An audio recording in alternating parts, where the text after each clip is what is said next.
On the night of April 21st, 2026, somewhere between Sri Lanka and Indonesia, the United States Navy boarded an oil tanker and quietly rewrote the rules of the global energy order.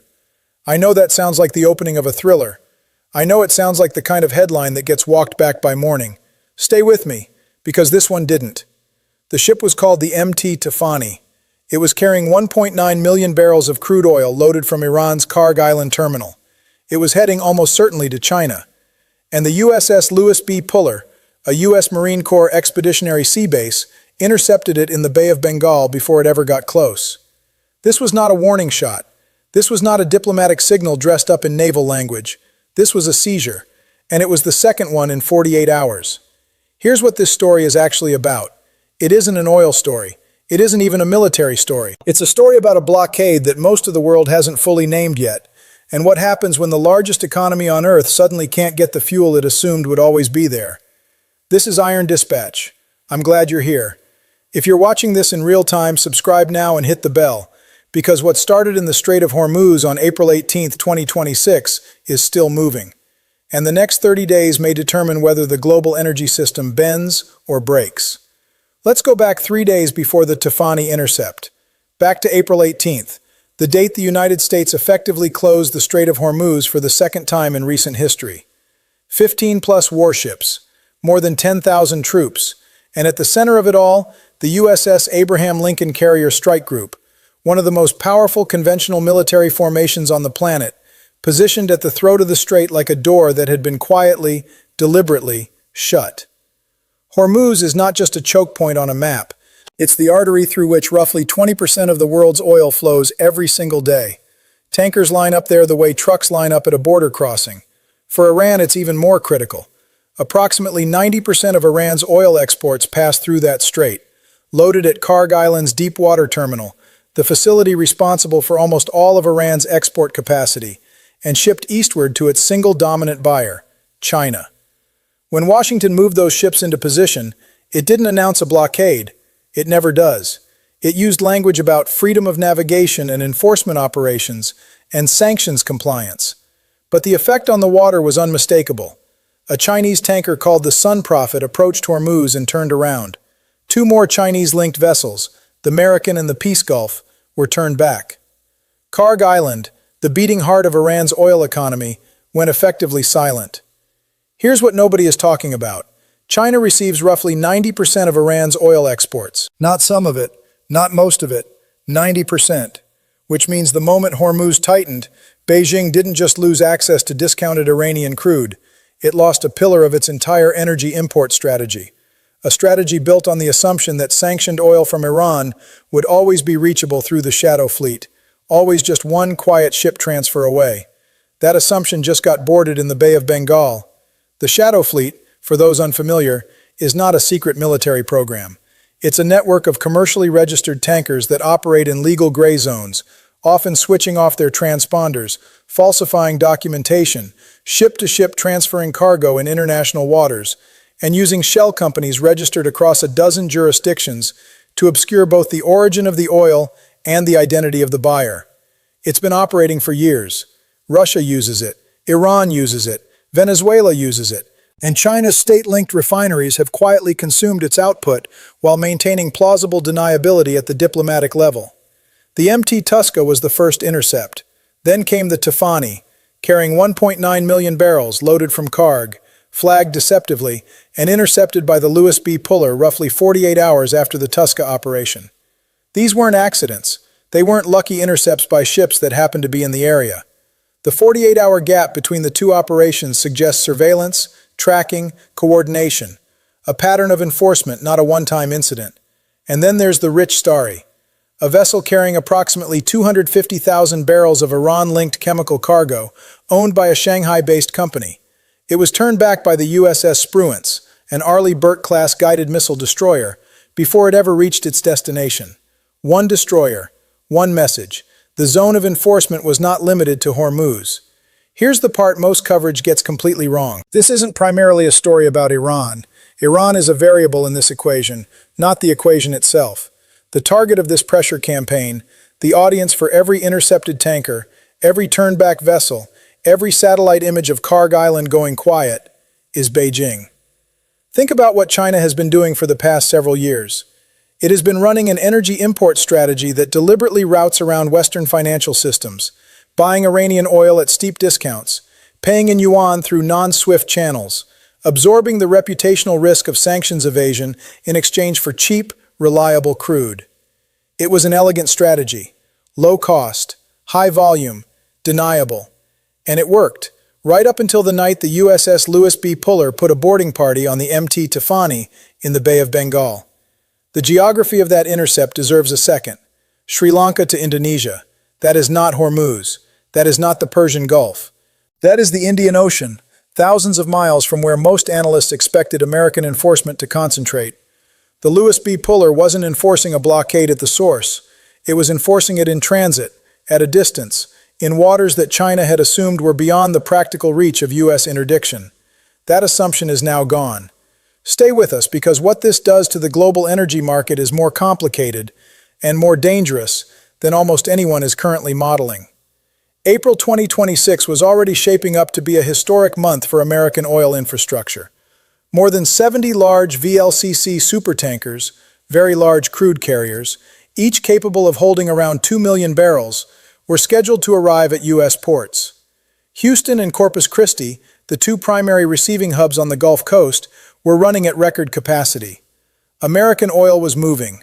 American export infrastructure was humming. And somewhere in that simultaneous reality, U.S. ports full of supertankers, Iranian terminals going quiet, Chinese tankers being turned back, a price signal began to form.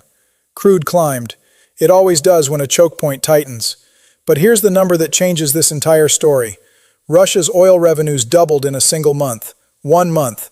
$19 billion in additional income, driven not by any Russian action, but by the price shock created when Iranian supply dropped out of the global market. Moscow didn't fire a shot in this operation. Moscow didn't move a ship. Moscow simply waited while Washington strangled Tehran's export capacity and collected the windfall. That's not a coincidence. That's a structural fact about how energy markets work. When sanctioned supply disappears, especially supply that had been suppressing prices by trading at steep discounts, the remaining high-cost producers benefit automatically. Russia had been under Western sanctions since 2022. Its oil revenues had been suppressed by price caps, payment restrictions, and the same shadow fleet mechanics Iran uses. But the Iranian choke point handed Moscow something no sanctions relief package could have provided. A demand surge, a price surge, and a revenue surge, all arriving simultaneously, all traceable to a U.S. military operation that was nominally targeting Iran. This is where the story gets genuinely uncomfortable for Washington's strategic planners. A pressure campaign designed to isolate Iran and signal resolve to China has, at least in the short term, enriched Russia. Not marginally, substantially. Enough to double its monthly oil revenue in a single month. That is the kind of unintended consequence that makes geopolitical strategists lose sleep. And it raises a question that no one in Washington appears to be publicly answering. Is this the intended secondary effect? Or is it a miscalculation? Is Moscow's windfall the price Washington chose to pay? Or the price it didn't see coming? There is no clean answer, but the question itself tells you how fragile this moment is. Meanwhile, in Beijing, the calculation is even harder.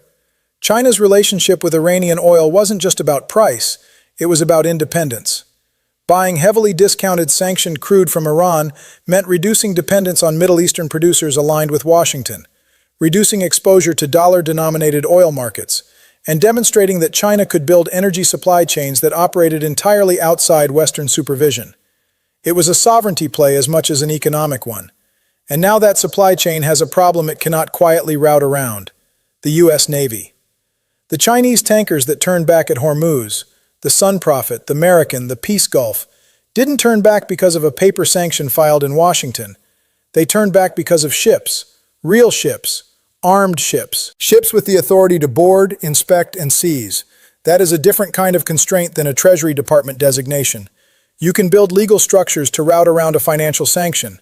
You cannot build a legal structure to route around a guided missile destroyer. Which brings us to what happens next.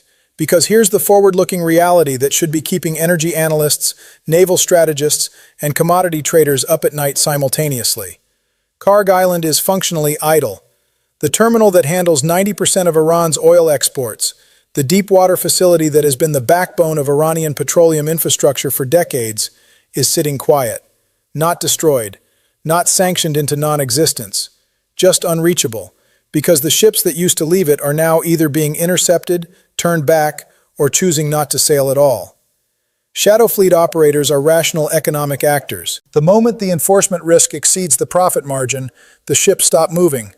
And right now the enforcement risk includes the United States Navy operating in the Bay of Bengal. For Iran, the economic consequences are existential. Oil revenue isn't a sector of the Iranian economy. It is the Iranian economy, at the scale that funds government operations, military expenditures, and proxy networks from Lebanon to Yemen. An idle Kharg Island isn't a setback. It's a slow fiscal hemorrhage. The question isn't whether Tehran can absorb this pressure. The question is how long before that pressure forces a decision, either at the negotiating table or somewhere far more dangerous.